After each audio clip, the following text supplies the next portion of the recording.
ఆ సబ్ కమిటీకి నేనే chairman. Swachh Bharat sub committee వేసి ఆ కమిటీలో చాలా రికమెండేషన్లు ఇచ్చాం.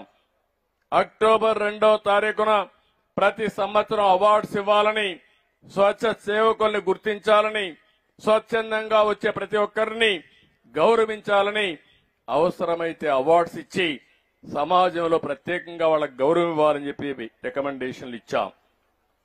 ఆ రిపోర్ట్ ఇప్పుడు కూడా పనిచేస్తా ఉంది. గవర్నమెంట్ ఆఫ్ ఇండియాలో స్వచ్ఛ భారత్ ఉంది.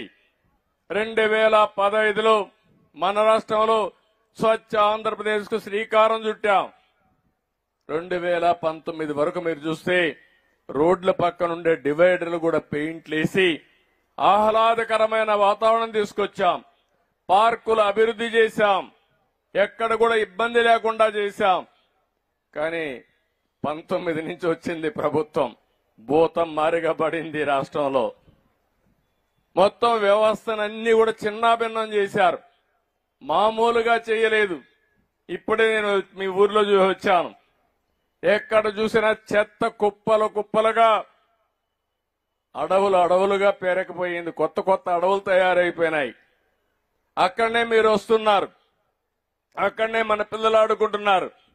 ఇంకా వాళ్ళ ఆరోగ్యం ఏ విధంగా బాగుంటుంది మీరు చెప్పమని అడుగుతున్నా. నేను ఆ రోజు ఒక పని పెట్టాం. ఎక్కడైతే చెత్త ఉందో చెత్త నుంచి సంపద సృష్టించే కార్యక్రమానికి శ్రీకారం చుట్టాం. చెత్త నుంచి కరెంటు ఉత్పత్తి చేయడం. ఒకవేళ ఎక్కువ చెత్త లేకపోతే, వైబిలిటీ లేకపోతే గ్రామీణ ప్రాంతాల్లో ఇలాంటి చెత్త నుంచి సంపద సృష్టించేది కాంపోస్ట్ ఎరువులు క్రియేట్ చేయడం.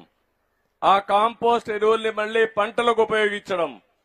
ఇలాంటి కార్యక్రమాలు చేసి ఎక్కడ కూడా చెత్త కూడా వేస్ట్ చేయకుండా మళ్ళా అవసరమైతే రీసైక్లింగ్కి వెళ్ళాం.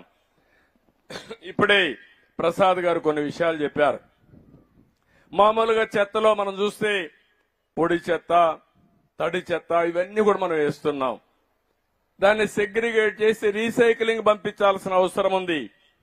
అవసరమే డెబ్రీస్ మనం కొట్టి గోడలన్నీ కూడా ఇచ్చేసినప్పుడు అది ఎంత ఎత్తకపోయి రోడ్డు మీద వేస్తే ఆ రోడ్డు అంతా కూడా అధ్వానంగా ఉండే పరిస్థితి వస్తుంది. అందుకని ఇవన్నిటికి కూడా ఒక సొల్యూషన్ ఇచ్చాం, పరిష్కార మార్గం చూపించాం. స్వచ్ఛాంధ్రప్రదేశ్ స్ఫూర్తితో మనం ముందుకు పోయాం. మీరు చూస్తే వారు చల్లపల్లిలో ఓడిఎఫ్ చేశారు.